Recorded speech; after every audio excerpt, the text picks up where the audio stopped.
Welcome to the Leadership Collective podcast, the show where we explore strategies, insights, and tools that drive growth and leadership success. I'm Jennie Mead, your host for today's conversation. After many years leading HR, people and culture across a range of organisations, I now work as an executive coach, board advisor, and fractional chief people officer, helping leaders and their teams navigate growth, change, and the challenges of scaling businesses.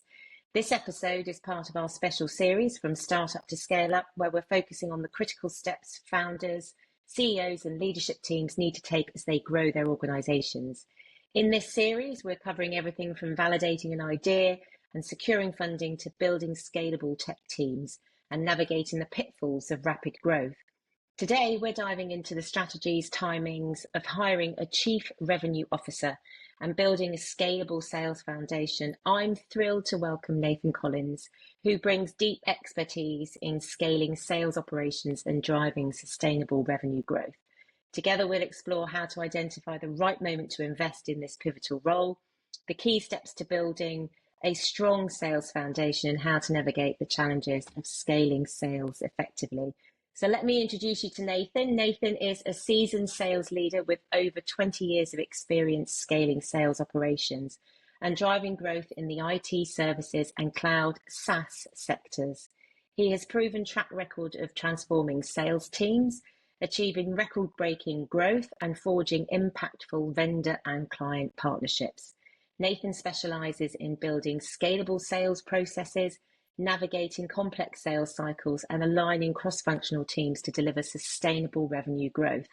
Passionate about helping startups scale, he brings practical expertise in go-to-market strategies, team development, and balancing rapid growth with long-term success. So a great addition to our podcast series. Thank you for joining us, Nathan. My pleasure. It's fabulous to be involved. Thank you for the invitation. Well, let's move on to the first question, Nathan. So we're going to be looking at the timing of when to invest in that CRO. And what stage do you think that a startup should consider investing in a CRO? And how can founders determine the right moment to bring in this level of sales leadership? It's a good question. So founders are obviously driven to that success. They typically have an innovative technology or product, and they get it to that first level of success. Traditionally, if you look at sales, there are those early adopters, those individuals or companies that want to find that unique technology that's gives them a competitive edge, if you will.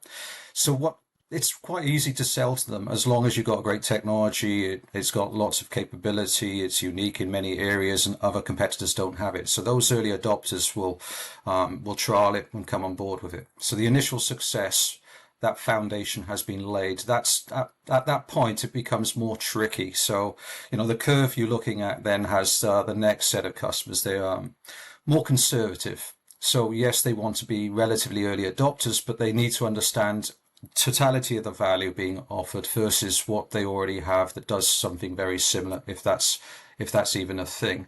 So now it gets really hard for the founder. They've got all of the product development, the design, and all the operational responsibilities, and now they're getting into tricky, almost treacle sales cycles at this stage to grow the number even more. It's at that stage that they should look at taking that responsibility and moving it to a CRO type person.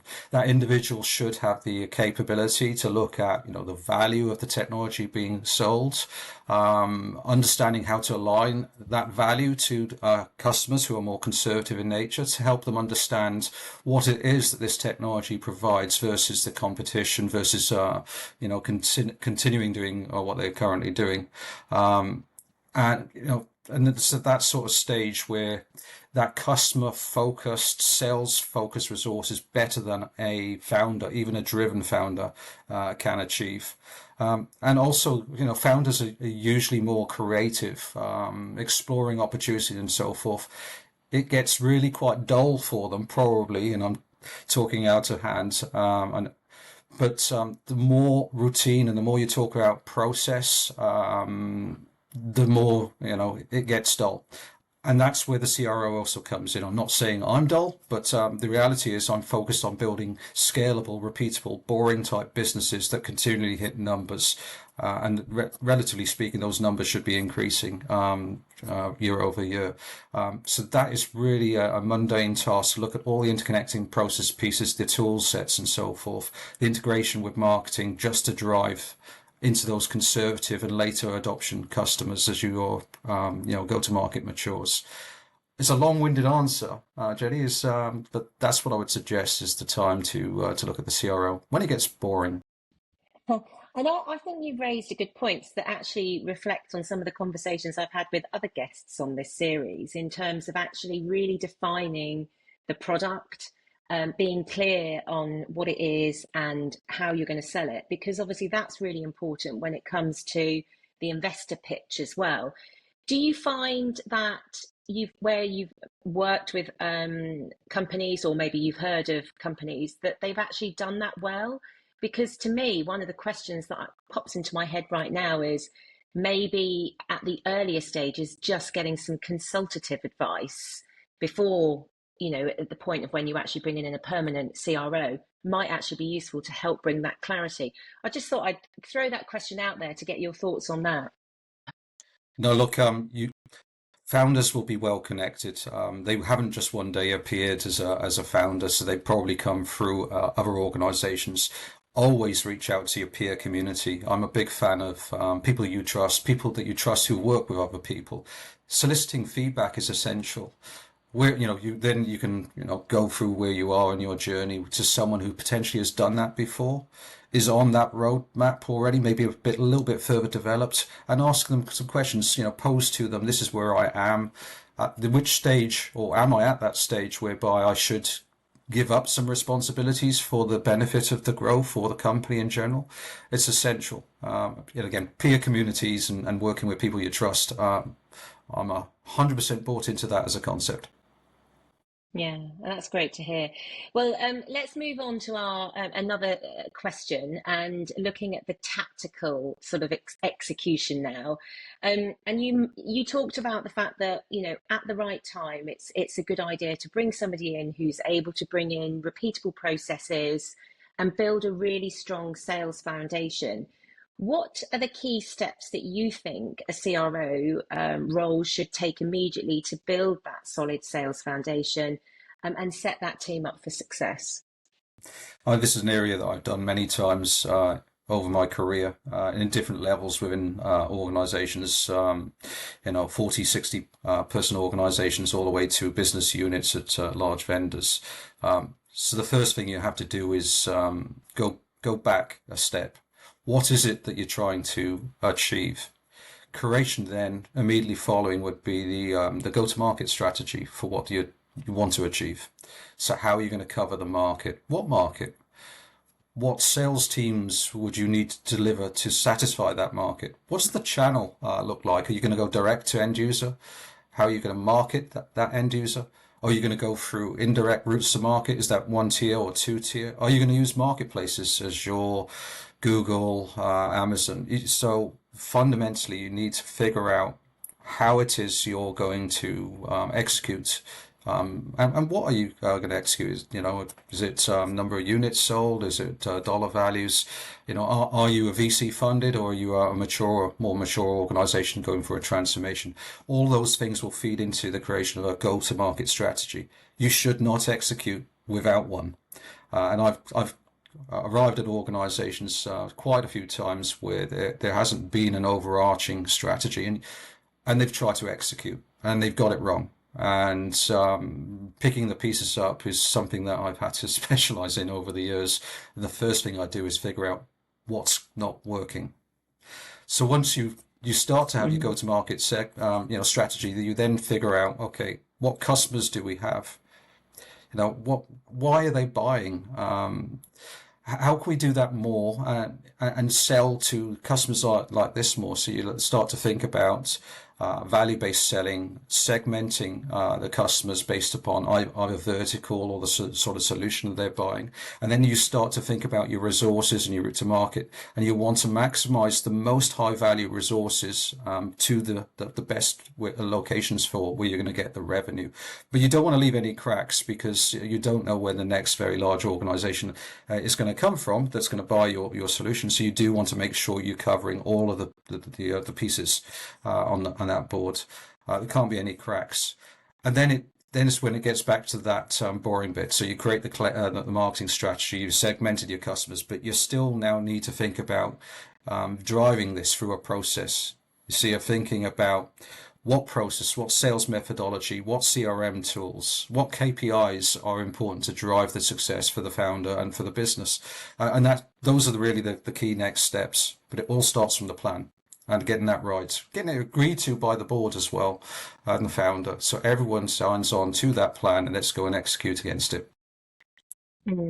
I think there's some really good points that you've made. And certainly with my background as a chief people officer, my thoughts then go straight to, it's so important to get that hire right in terms of bringing in the right person with the right experience. Because as you say, if it's done, if there's bits that are missed or if they haven't done it effectively, then the amount of time and investment that you've wasted as a founder, CEO of that company by not bringing in the right sales leader can be catastrophic in many ways. So forgetting about the sales leader's position now, because I think we've kind of covered that one off in terms of getting that person right. Let's look at, you talked about building the sales team and those initial sales hires that you need to bring into the team. What, in your opinion, are the most crucial hires to make first in that sales team? And how do you prioritize between sales, business development, and marketing, all of which kind of go in that complete go-to-market kind of space? Yeah. So I look at it in two ways. Are you and the organization that you are running, is it outbound heavy or is it inbound heavy? And then let's go through what those two things are. Outbound heavy, so you potentially got a new technology, a new device or a new product, doesn't have a market. So you're creating from scratch. No one's waking up in that day and saying, I need some of your stuff. So that doesn't exist. So it's basically outbound heavy. This is where marketing come in. You need SDRs, sales development representatives. You need marketing. You need to go and do all of the SEO type stuff, Google ads, and find your customers. So when they search for the concept, they start to find you and your technology.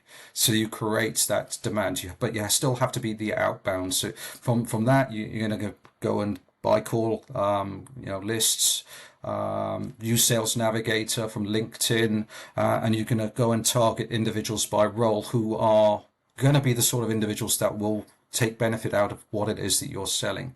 So an outbound solution is all about, the marketeers, the SDRs, developing new regions as well. So that's when you look at business development type resources as well. So you get a cluster of leads in a particular area, but no particular customers. You would roll out business development specialists in that particular area or country if you're looking at that. And in those areas where you've got more customers, not just leads, you then start to roll out territory sales representatives to actually execute on that market location. Now, for inbound heavy or companies where they've actually got a technology or device or product that fits in a known required area, so you've got customers who are waking up and going, I want that. And then they've got a list of organizations that they can buy that roughly from.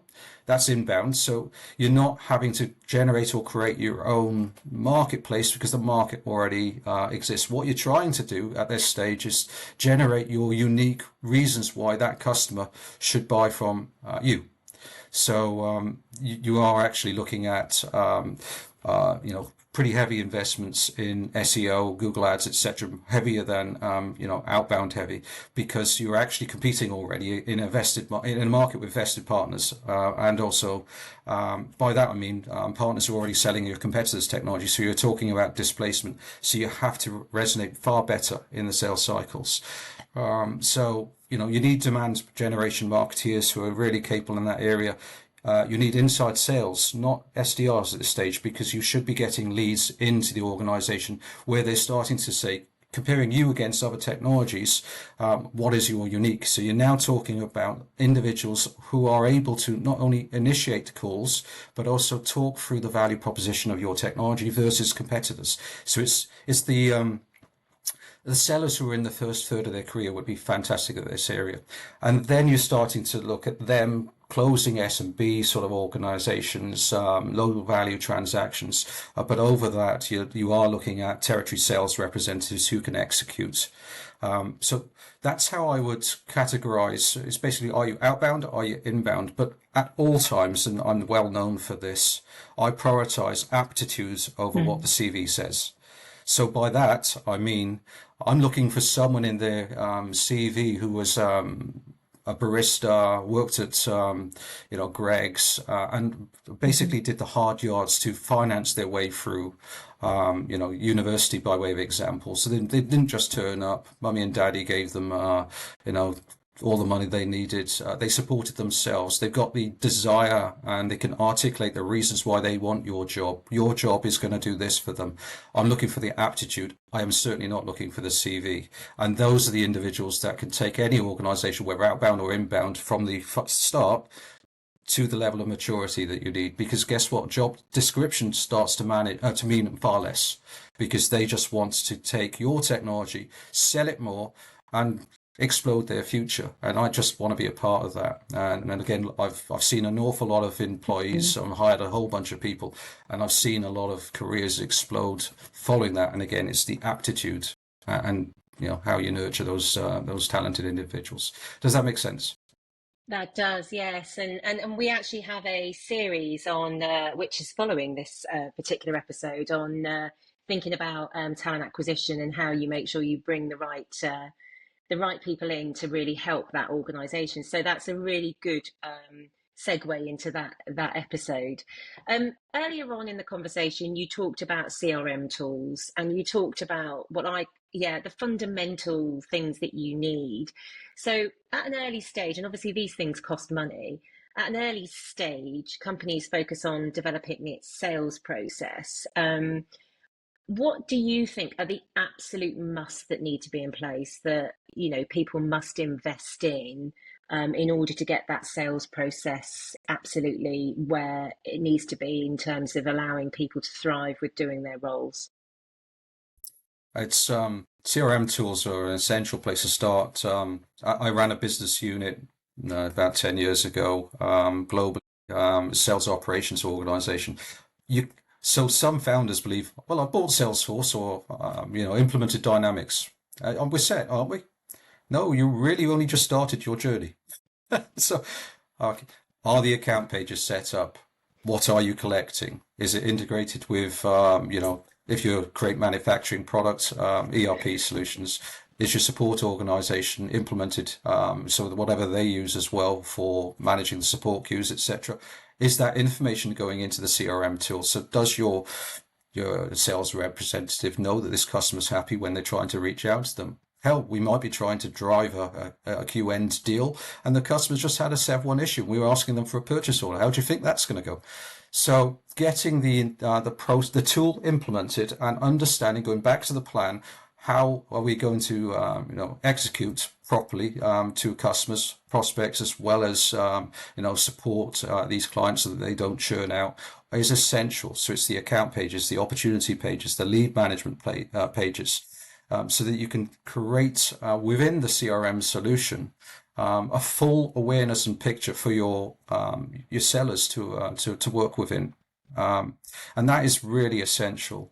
Because I also a firm believer in creating customer journeys and creating this frictionless buying experience for customers as well. But having full, transparent information to the sellers is essential in that. Now, then, when you get into having the CRM, it's still not done because most sellers won't just fill in CRM. It's tax on their time, and they typically don't want to do that unless there is a business benefit to them or a benefit in time or productivity by filling in their CRM. Or you implement CRM in such a way that it also is enshrined in the sales methodology that you also choose, which is just as essential. So that helps them as they go through a sales cycle understand how it aligns to the sales methodology at the quantifying or discovery stage, into the developmental stage, the forecasting stage, through to when you get towards a sellout. When you're starting to commit timeframes and business values, etc. And if that is fully integrated into the sales methodology, you then have adherence. You've got people using the tools. You get the transparency upwards. So your entire organization is now able to project the business that we're going to have at any time frame. And you also have the seller using the tools because it's helping them understand where they are in their own sales cycle and what they have as a gap that they need to address. So that's when you get the proper virtuous feedback loop. And the other thing is, and most organizations forget this last piece, when you create the methodology or you roll out a sales methodology, you've also got to start tracking metrics. What do we mean by a metric? Why is it that you bought what you bought? Is a question to ask customers. What value did you derive from that? And you're either going to get a response which is top line, my organization generated more revenue, or bottom line, we avoided some cost.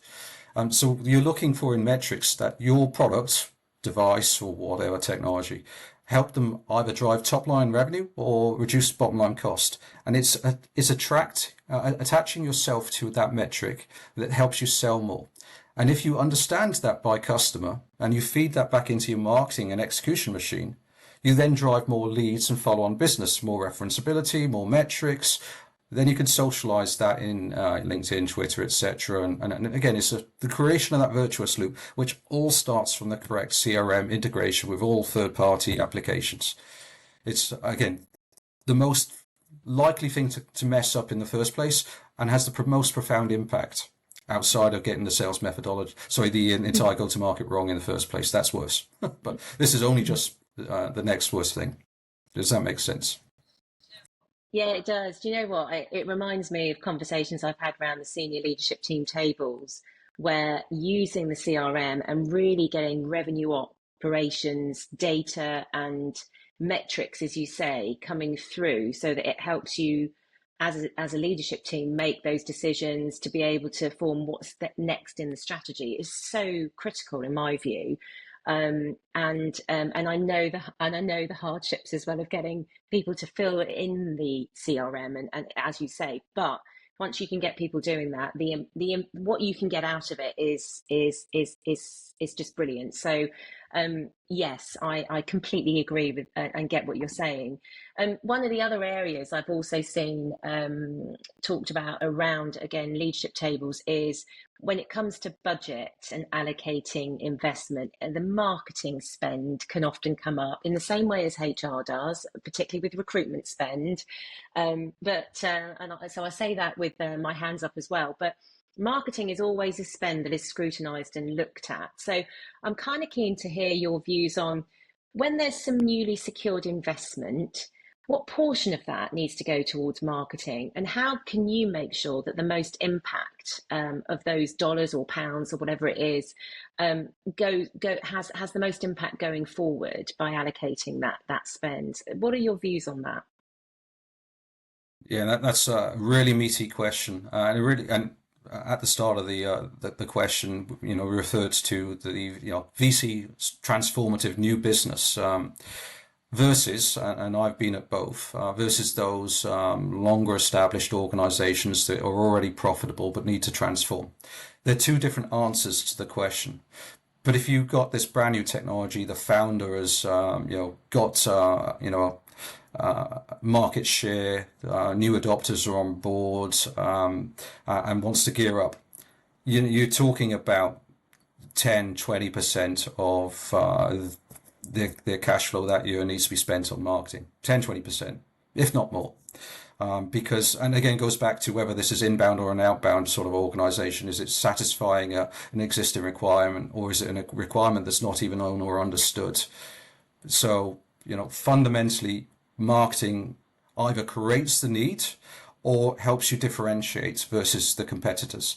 And most organizations that are founded will come into the latter. It's a unique capability, and the market already exists, and unfortunately they therefore have to differentiate against much larger competitors who have got massive marketing spend. So to even be noticed, you have to spend way more. So if you're competing in that sort of marketplace, you're going to be talking about the 20+% of your, your capital that you've got in that series of funding needs to go to the marketing organizations, SEO, Google Ads, BDR type resources, SDR type resources, generating leads and executing on those. Now, the organizations wishing to transform is far less. The reality is that they were already generating business. Many were already profitable or borderline profitable, and they just need to change the gears slightly. That's far, far less. But, the fundamentals are always the same because sales and marketing are usually aligned very tightly. No point investing in marketing without having the sales methodology, the processes, the tools, the go-to-market sorted. So no matter what, marketing is an essential and needs to be well-funded part of the organization to generate revenue. And again, it's something that I've spent a bunch of time doing as well, certainly at the reseller, and we got some excellent output as a result. That's a really good point, actually. And I'm sure those listening to this podcast, no matter what you spend in the marketing, you want to make sure that those dollars are going to come through. So if you don't have that sales processes so that the funnel can then be managed, it's wasted money potentially. So I think that's a really good process, that you have to do that whole go-to-market strategy in its totality rather than thinking about it in segments. So yeah, a really good takeaway. I'm going to move away from those foundational bits now and actually look at managing tensions and strategic challenges. And this comes from experience as well, in terms of, again, working with leadership teams. And the first place I want to look at is balancing product and sales, because often or not, when you get that first series round of investment or second series round of investment, that investment needs to go into developing the product and putting money into the go-to-market teams. There's always a tension there. And how do you balance that need for, that rapid product development with the pressures to generate those immediate sales, especially when the investor expectations are high? It's a big question, I know, but it's one that I'm sure will be on people's minds. Collaboration is the only answer to this question. Now, let's go to the root cause of some of these issues. Sales are driven by monthly, sometimes weekly, quarterly or annual targets. To have a salesperson think outside of those terms, well, they wouldn't be in sales. Okay, so they're short term. So they're going to be shouting at product marketing, product creative individuals, saying, "Look, I need the technology to do this because I get to satisfy my customer requirement in this sales cycle over here, and we get to have maybe a win of 100,000." That's fantastic. So if you don't guard against this, the product team can then totally focus on achieving that, but lose sight of the fact that that customer and that bespoke element has taken a whole bunch of the design and research resources away from the long-term strategic direction of the product. So therefore, you just delayed reaching maturity of the technology in a particular value for the overall market opportunity. So you've pushed out probably several $1 million worth of potential opportunity to satisfy that. Now, the answer here could be that's the right thing to do, because you could be early stage and this is a key reference client that's going to drive many times that in terms of value for referenceability, etc. But back to the reason, collaboration. You have to have these grown-up conversations with all lines of business to understand and make that decision together. Is this the right thing to do versus what the strategic goal is for the technology? Do we need to do that now? What are the consequences? Are we prepared for those consequences? Can we get back on track? So if we win that client, we win more customers, can we bring more resources into bear to get back to the development cycles? But, if you leave it just to sellers will, like your children, you want to give your children chocolate all the time. They're not going to thank you ultimately, because ultimately your product's going to be, impacted negatively for a longer period. So you affect more of the sellers who are more unhappy now. I know that's a very funky way of responding to your question, but again, a collaboration is only answer. Yeah, I think it's a really good point to make. And getting that, from my perspective, one of my roles is getting leaders to collaborate much more effectively. So it's not an easy thing to do, I would say, particularly when you've got individuals who are at certain stages of their careers wanting to make an impact. And yes, it needs to be done carefully. Um, Moving on, you mentioned about metrics earlier on. So there are certain metrics that a business wants to measure, but there's also metrics that investors are going to be looking at as well. And these could be the same, these could have tension within them. What, from your experience, what are the typical KPIs or metrics that investors expect to see? And how can you, as a CRO, balance these with realistic growth rates? Because I know that there's always pressure there. How does that, how, from your experience, what would you say to founders and leaders who are in that position right now?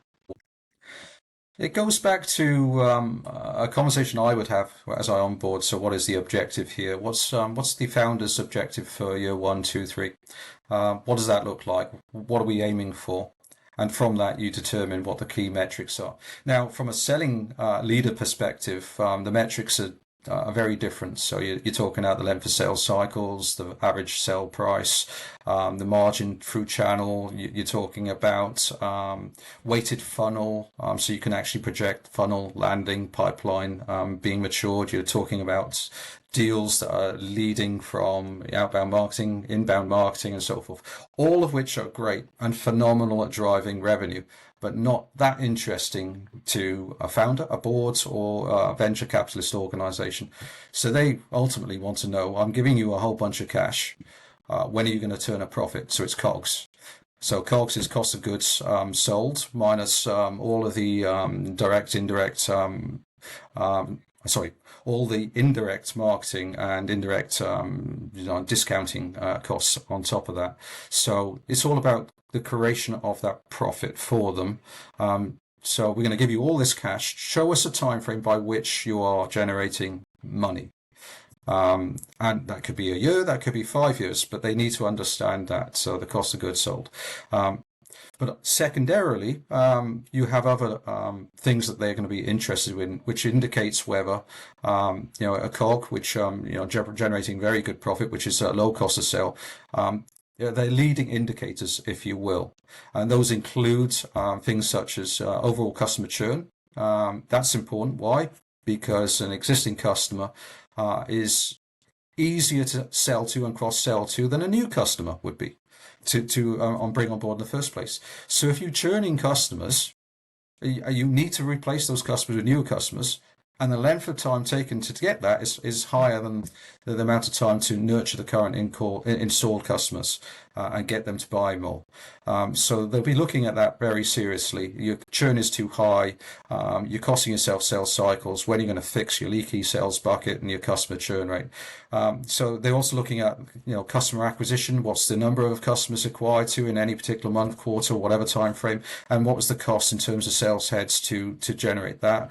Sales velocity. So what's your average sales cycle, etc. How many of your opportunities that are sourced, which costs X, generate what rate in terms of conversion, in terms of revenue, Y. What's your current inventory if you're an inventory based business, and what's the length of time it stays on shelves. All those things start to matter. In the SaaS world, it's like monthly recurring, annually recurring revenue, because that's really important to SaaS type companies. But those key things are indicators that you are on a really interesting COGS journey. And obviously, the lower your cost of sale versus the revenue, the better it is for them and reaching profitability, stroke the 1, 2, or 3 year objective for that particular business against the funding that's achieved. Does that make sense? Because they're totally different from a CRO on a day-to-day basis. Yeah, no, that does, and it reminds me of some investor meetings that I've sat in as an investor myself, in terms of actually what is it that's most important to that business, that particular product, that particular Yeah. market, and almost like, I suppose one of the questions that pops into my head is, do you end up having to do some education as part of that process? Because um, when you invest in one type of business and then go and invest in another type of business, it could be completely different, and you're looking at two different sets of metrics. So do you have to do that, I guess? Do you have to sit and, yeah, you do. I can see you nodding. Yes, 100%. 100%. And again, from the sales leader's perspective, it is important and essential as part of your go-to-market strategy. Sit down with your leader, understand what is really important, so you can then, on a daily basis, you've got to do what you've got to do from a revenue generative perspective, and you've got to measure that as you've got to measure that, because that's all about driving sales behavior. But after that, how do you translate though? It's like a car. A car's got many components, and all of them are essential to go fast. But you only understand how fast by understanding what the founder, the boards, the venture capitalists want. That's how fast. That's the reality. And the pressures that, being in that position where you want the investor, you've got the investors, you've got the founder, um, you know, with a certain vision and with a certain level of expectations. And I'm gonna move on to navigating market entry now, because actually, how do you go about choosing market entry points? Because I've sat in meetings where people want to go into new markets. There's pressure to go into new markets. Let's say the over in Mm, Asia, for mm, mm. example, but it may not be right. And I guess, how do you prioritize between the different customer segments or channels in a go-to-market strategy?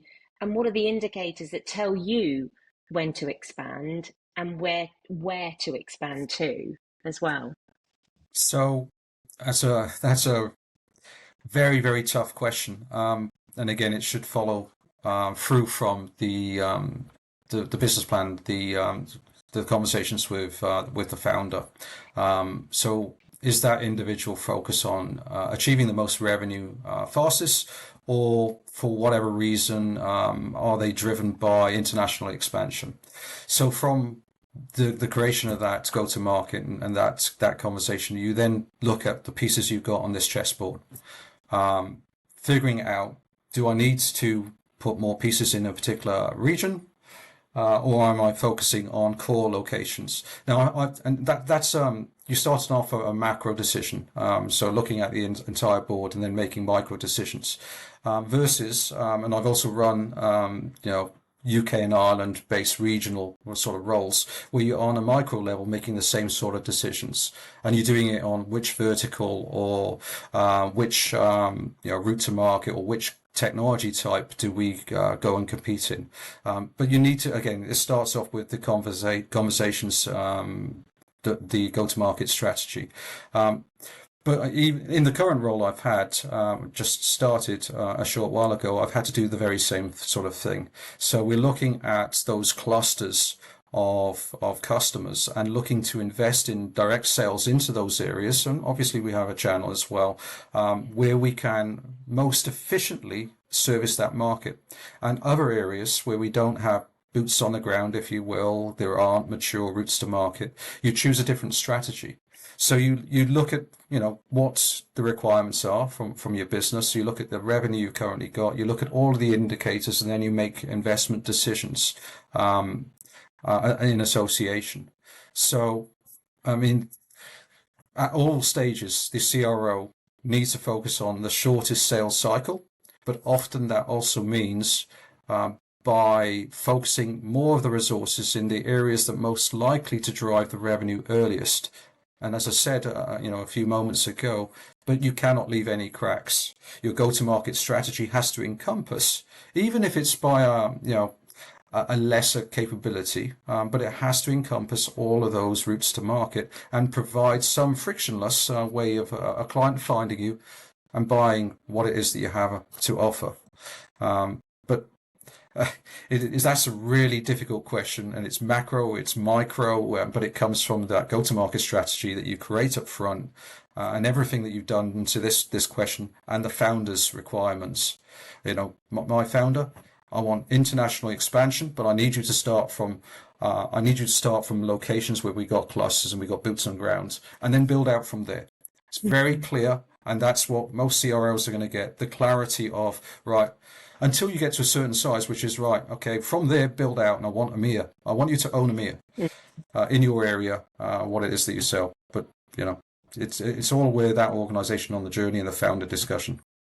And getting that clarity is so important, even if that means helping that founder pull together that clarity and asking the right questions. Because often or not, I found that it's sometimes in their heads, and you're having to draw it out a little bit. So it's a really good point. I've got two more questions for you, Nathan, and I want to start to kind of close this off as to some of the lessons and some of the tips that you might have. So we talked earlier on about the collaboration with product teams, and I think that that's a good tip to pass on to anybody. From your perspective, when you think about feedback loops with product teams, how can you as a CRO and your team create effective feedback loops with the product team to ensure that that market feedback informs product improvements in real time? And I know this is a big question because there's often a conversation around, are you market led? Are you product led? I'm just going to leave that over to you and say, what do you think? And how would you give somebody advice who's listening on this podcast? Yeah, no matter what, whether you're market led or product led, you're always customer led. So you need, and again, it comes back to that metric. Why is it your customer has decided to buy your product versus whatever they could have done? That could have been design it themselves, buy someone else's, or not have it. Those are typically the three choices. So it's case studies, references, customer success. It is understanding and having the conversation with your clients. So why are we a fit? And again, it's starting that in the sales cycle, which is what I really focus on in the discovery. Understand what it is that we do. Ask the why questions, many why questions, why it is you haven't fixed this problem before. Why do you need to resolve it now? What is the issue? What are the implications if you don't do this? And understanding the pain. From the pain, you can then articulate. So if we were to resolve that with the technology we have to offer, what is the value? Then they come with the core value. Now, that is the solicited feedback that we can then put into the generation of our product, marketing, additional sales cycles, etc. But also we can then, knowing that this customer had this value that they derived from our solution, we can then go and survey the market. Other customers that we got, do you also have this problem? Do you use us to resolve this problem? That's awesome. Can we talk about that more? So you can create this ever increasing feedback loop. And then you can actually say, are there any aspects of our technology that doesn't meet your requirements and you wish we could solve for? So again, soliciting and being open to solicit that feedback when your product isn't quite aligning to the requirements. And then again, a collaboration we mentioned a little bit earlier. It's holding very regular activities with the product team, product marketing team, where you sit back and sit down and you go through the survey output and you look at that and are we projecting having this capability in our products in any time frame? No. If not, should we? What's the value? We've got 5 or 6 clients here, most of our big ones, or we got 2 or 3 clients and they're the small ones. Is it a requirement?